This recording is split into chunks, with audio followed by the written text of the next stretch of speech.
दोस्तों, तो MS classes में आप लोगों का स्वागत है। तो दोस्तों, हम लोग क्या सीख रहे थे? हम लोग मोल अवधारणा में कि कुछ क्वेश्चन कर रहे थे, महत्वपूर्ण क्वेश्चन कर रहे थे। तो उसी पर टॉपिक चल रहा है और आप लोग आसानी से, आई होप आपको समझ आ रहा होगा कि हम लोग सवाल कैसे मोल कॉन्सेप्ट से कर पा रहे हैं। ठीक है, आप लेक्चर यदि सीरियल बाय सीरियल से देख रहे होंगे तो आपको हर एक लेक्चर समझ में आ रहा होगा और अभी तक आप मोल से हर एक रिलेटेड क्वेश्चन जो है उससे आप आसानी से सॉल्व कर सकते हैं। और दोस्तों, जो और भी क्वेश्चन है उसे हम लोग आसानी से और भी करेंगे, जिसके कारण कोई भी मोल कॉन्सेप्ट से किसी भी तरह से क्वेश्चन पूछे जाए तो उसे हम आसानी से सॉल्व कर सकते हैं। ठीक है, तो चलिए दोस्तों, हम लोग और भी क्वेश्चन है उन्हें सॉल्व करते हैं। आप देख सकते हैं कि कैसे क्वेश्चन सॉल्व किए जाते हैं। ठीक है, तो ये चीज़ें आप आसानी से इसे आप समझते रहेंगे, जिसके कारण कोई भी क्वेश्चन पूछे जाए उन्हें हम सॉल्व कर सकते हैं। ठीक है, तो चलिए दोस्तों, पहला क्वेश्चन है, आपसे क्या पूछा जा रहा है कि अणु की संख्या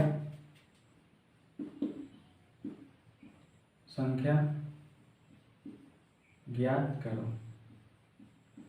ठीक, अणु की संख्या ज्ञात करने के लिए कहा जा रहा है। जैसे इसमें क्या है, पहला है 0.5 मोल, 0.5 मोल H2 का।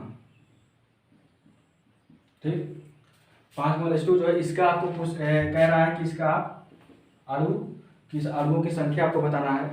ठीक, और दूसरा है 1.5 मोल जो है मोल CO2 का। ठीक, ये दो सवाल हैं, इन्हें आप कैसे सॉल्व करेंगे आपके माइंड में अभी तक आ गया होगा कि दिया क्या है और पूछा क्या जा रहा है। ये चीज़ आप फील कर पा रहे होंगे कि क्या दिया और क्या पूछा जा रहा है। बस ये चीज़ आपको समझ कर चलना है। और जब भी मोल से कोई क्वेश्चन पूछे जाते हैं तो आप जानते हैं कि सबसे पहले क्या किया जाता है। ठीक, सबसे पहले हम लोग इसका मोल इक्वेशन लिखते हैं। पहला सवाल के लिए इसका हम लोग क्या लिखेंगे, मोल इक्वेशन, मेन चीज़ है। उसके बाद फिर आप समझेंगे कि कैसे सवाल को सॉल्व किया जाएगा, क्योंकि आप मोल इक्वेशन लिखना अभी तक आपको आ गया होगा, क्योंकि मेन बेसिक चीज़ यही है। मोल कॉन्सेप्ट से रिलेटेड जो भी आप इससे मोल इक्वेशन आप लिखना यदि आप सीख चुके हैं तो आपको आसानी से हर एक सवाल आ जाएगा। ठीक है, चलिए हम लोग मोल इक्वेशन किसका लिखना आप जानते हैं। यदि जो चीज़ दिया है, अब यहाँ पर देखिए हाइड्रोजन दे रखा है, तो अब हाइड्रोजन का मोल इक्वेशन आप कैसे लिखना चाहेंगे। ठीक, तो यहाँ पर आप आसानी से मोल इक्वेशन इसका लिख सकते हैं। अब बताने की कोई आवश्यकता नहीं है, तो आप जान सकते हैं कि एक मोल H2 में, ठीक, 1 मोल H2 में कितने अणु होंगे। आप जानते हैं कि 6.023 गुणे 10 की घाते 23 H2 के अणु होंगे। ठीक, उसके बाद अब आप जानते हैं कि इसका भार जो होगा कितना लिखेगा। अब हम लोग इसे ग्राम में लिखेंगे, तो एक हाइड्रोजन का 1 होता है, 2 हाइड्रोजन का 2, तो यहाँ पर 2 ग्राम H2 हो जाएंगे। ठीक, ये आपका मोल इक्वेशन बनकर तैयार हो गया है। इसे अब आप जब मोल इक्वेशन बना लेंगे तो जाकर के समझ जाइए कि आपका जो सवाल है वो 50% आ गया। ठीक, अब हम लोग इसे सॉल्व करेंगे। अब देखिए क्या क्या दिया है और क्या पूछा जा रहा है, ये चीज़ आपको समझना है। आपको दे रखा है कि मोल, ठीक, मोल दिया है और अणु पूछ रहा है, मतलब कि मोल और अणु से रिलेशन है। ठीक, आपको सिर्फ रिलेशन समझ कर चलना है। जब आप मोल इक्वेशन लिखेंगे तो उनमें रिलेशन देखना पड़ेगा कि किससे किससे कनेक्ट है। ठीक, तो मतलब मोल और अणु से कनेक्ट है, ये चीज़ है। अब क्या कह रहा है कि आप से मोल दिया है और आपको अणु निकालना है। किसका अणु निकालना है? हाइड्रोजन का। ठीक, तो चलिए तब अब आप इसे आसानी से सॉल्व कर सकते हैं कि कैसे सॉल्व किया जाएगा। ठीक, तो देखिए यही है कि 1 मोल H2 में H2 के कितने अणु हैं आप बता सकते हैं कि 6.023 गुणे 10 की घाते 23 H2 के अणु हैं। ठीक, ये चीज़ है, फिल कर पा रहे होंगे। देखिए यदि 1 मोल H2 में इतने H2 के अणु हैं तो आपसे पूछ कितना रहा है, आपसे पूछ रहा है कि 0.5 मोल H2 में कितने अणु होंगे। फिल कर पा रहे होंगे आप कि यदि 1 मोल H2 में इतने H2 के अणु हैं, ठीक, इतने H2 के अणु हैं, तो 0.5 मोल H2 में कितने H2 के अणु होंगे। ठीक, आप आसानी से इसे सॉल्व अप कर सकते हैं। यदि 1 मोल में इतने H2 हैं तो 0.5 मोल H2 में कितने होंगे, आप इसे गुणा कर सकते हैं। 0.5 इंटू 6.023 गुणे 10 की घाते 23 अणु, 23 H2 के अणु होंगे। ठीक, ये आपका आ गया आंसर। ठीक, अब इसे आप सॉल्व कर सकते हैं आसानी से। ठीक, ये चीज आप और जानते हैं कि जो यह नंबर लिखा जाता है, यह नंबर, ठीक, इस नंबर को हम लोग एक और नाम देते हैं। क्या जो है नंबर है 6.023 गुणे 10 घाते 23 जो है, इसी नंबर को हम लोग अवगाद्रो संख्या कहते हैं। क्या कहते हैं? अवगाद्रो संख्या कहते हैं। इसे हम लोग NA से प्रदर्शित करते हैं। ठीक, यदि कहीं पर NA लिखा है, तो NA का मतलब अवगाद्रो संख्या, और अवगाद्रो संख्या कितना होता है? 6.023 गुणे 10 घाते 23 होते हैं, जो भी चीज आप लेंगे। ठीक, तो इसके स्थान पर आप क्या लिख सकते हैं? इसके स्थान पर आप इन्हें हम लिख सकते हैं, बिल्कुल लिख सकते हैं इन्हें। तो हम लोग क्या 0.5 इंटू क्या है, NA है। ठीक, NA H2 के अणु। इस तरह भी आप लिखेंगे तो आपका आंसर सही माना जाएगा। ठीक, ऐसे तो इस तरह आपको सवाल करना है। ठीक, तो ये चीज आप कर पा रहे हैं। अब सेम जो यह किए हैं, अब सेम वैसे ही इसका भी है। इसे भी आप आसानी से कर सकते हैं कि नहीं कर सकते हैं, बताइए आप। क्या आप कर सकते हैं? सेम वही है, जैसे ये सवाल है वैसे इसके नीचे वाला सवाल है, दूसरा सवाल। ठीक, तो आप जैसे देखिए कि इतने मोल में, आप जानते हैं कि यदि 1 मोल में इतने H2 है। अब हम इन्हें बिना देखिए, हम इन्हें डायरेक्ट भी मान रख सकते हैं, डायरेक्ट भी हम इनका आंसर निकाल सकते हैं। कैसे निकाल सकते हैं? आप यहाँ पर देख पा रहे होंगे कि यदि 1 मोल H2 में इतने H2 के अणु हैं। ठीक, क्या कि 1 मोल H2 में इतने H2 के अणु है।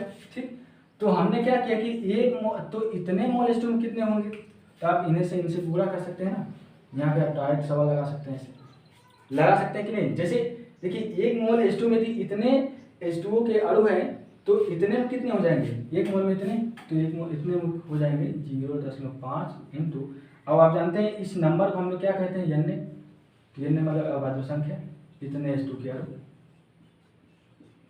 ठीक, तो आप ऐसे शॉर्टकट में भी आप इन्हें लिख सकते हैं, जब आप कॉन्सेप्ट समझे रहेंगे तब जाकर। ठीक, अदरवाइज आप इसे नहीं कर पाएंगे ये चीजें। अब इसे आप फार्मूला के आधार पर रखना चाहेंगे तो फार्मूला के आधार पर आप इन्हें आसानी से रख सकते हैं। ठीक है, तो फार्मूला के आधार पर जैसे कि मोल दिया है और आपसे अणु पूछ रहा है, अणुओं की संख्या पूछ रहा है, तो आप जानते हैं मोल, ठीक, यम मोल बराबर आप जानते हैं क्या होता है, भार बटे, ये चीज आप जानते हैं कि फिर उसका क्या होता है कि आप निकाल सकते हैं इसमें फिर अणुभार। ठीक, इस तरह आप देखिए सूत्र से भी निकालेंगे और आप इसे कॉन्सेप्ट से निकालेंगे, तो वो आपके ऊपर है कि आप किस तरह आप सवाल लगा रहे हैं। ठीक है, तो अभी तक आप ये 2 जो सवाल है ये आसानी से आपके समझ में आ गया होगा कि हम लोग कैसे सॉल्व कर पा रहे हैं। अब जैसे आपने देखा पहला सवाल सेम, दूसरा सवाल सेम वैसे है, बस यहाँ पर हम लोग क्या कर रहे थे, H2 का निकाल रहे थे अणु। अब यहीं पर हम लोग निकालेंगे CO2 का अणु। ठीक, CO2 का अणु निकालेंगे, तो बस आप जहाँ पर H2 है वहां पर आपको क्या करना है, CO2 का देना है। सेम सवाल हो जाएंगे। ये सवाल हम आपके लिए छोड़ेंगे, क्योंकि यदि आप सवाल नहीं करेंगे तो आपका माइंड काम ही नहीं करेगा, तो आपको लगेगा नहीं कि हमने कुछ किया। आप जानते हैं जब भी आप कोई टॉपिक पढ़ते हैं तो उनमें यदि आप उस टॉपिक का फील लेना चाहते हैं तो उसमें से आपको सवाल कुछ तो श्योर करना है। यदि आप सवाल कर रहे हैं तो आपको ऐसा लगेगा कि नहीं हम इस टॉपिक में कुछ ना कुछ पढ़े हैं, तो ऐसा आपके अंदर से फील आएगा। ठीक है, तो इसलिए आपके सामने एक सवाल हम छोड़ कर जा रहे हैं, और इससे पहले भी एक सवाल हमने आपको दिया था, सेम ऐसे था। आप यदि स्वयं से यदि आप किसी सवाल का प्रैक्टिस नहीं कर पा रहे हैं तो आपको समझ में नहीं आएगा कि हमने क्या किया, तो इसलिए आप स्वयं भी कीजिए। पहले आप स्वयं कीजिए, नहीं आया फिर आप देख कर कीजिए, आपको आ जाएगा। ठीक, तो आपको ये चीज समझ में आ गया होगा कि हमने किस प्रकार मोल से अणु निकाल सकते हैं, मोल से हम लोग किसी का भार ग्राम में निकाल सकते हैं। तो मोल से आपसे बहुत से रिलेटेड क्वेश्चन पूछे जा सकते हैं। ठीक है, तो ऐसे ऐसे क्वेश्चन पूछे जाएंगे जो आपको कंफ्यूज करेंगे, लेकिन आप उनसे नहीं जाइएगा। आपको सिर्फ क्या देखना है, दिया क्या है, पूछा क्या जा रहा है, फिर हमें करना क्या है, मोल इक्वेशन लिखना है। उसके बाद आपको देखना है कि किससे संबंध में है। यदि मोल अणु से है तो मोल अणु को लेकर चलना है, यदि मोल ग्राम में है तो मोल ग्राम को लेकर चलना है। यदि आपको अणु दिया है, मोल पूछ रहा है, तो ऐसे ऐसे आपको रिलेशन समझ में आना पड़ेगा। तो आपको ऐसे समझ में आ ही गया होगा क्योंकि हम लोग इतने सवाल कर चुके हैं कि हमें ये चीज़ समझ में आ गया होगा। ठीक है, तो आप इसे यहाँ तक आपका आंसर ऐसे आ जाएगा, आप इसे सॉल्व करेंगे तो आपको आसानी से समझ में आ जाएगा। ठीक, हम लोग और भी क्वेश्चन कर सकते हैं क्योंकि अभी तक हमने जितना क्वेश्चन किए हैं बहुत ही ईजी था, इसमें कुछ ही नहीं था क्योंकि आपको सिर्फ मान ही रखना है। ठीक, क्योंकि जब आप मान रख पा रहे हैं तो आपको समझ में आ जाना चाहिए। ठीक, हम लोग और भी क्वेश्चन करेंगे। तो हम लोग क्वेश्चन कैसे कर रहे हैं ये चीज़ आप समझ में आ रहा होगा आपको। ठीक, तो आप इस क्वेश्चन को करिएगा और इसे समझ में आ जाएगा। यदि नहीं समझ में आएगा तो आप फिर से कमेंट कर सकते हैं कि नहीं समझ में आया है, तो हम फिर से आपको बताएंगे। हालांकि इसमें कुछ है ही नहीं आपको समझने वाली चीज़, क्योंकि आपको ये चीज़ हर एक सवाल में आपको ये करना है, आपको समझ में आ गया होगा।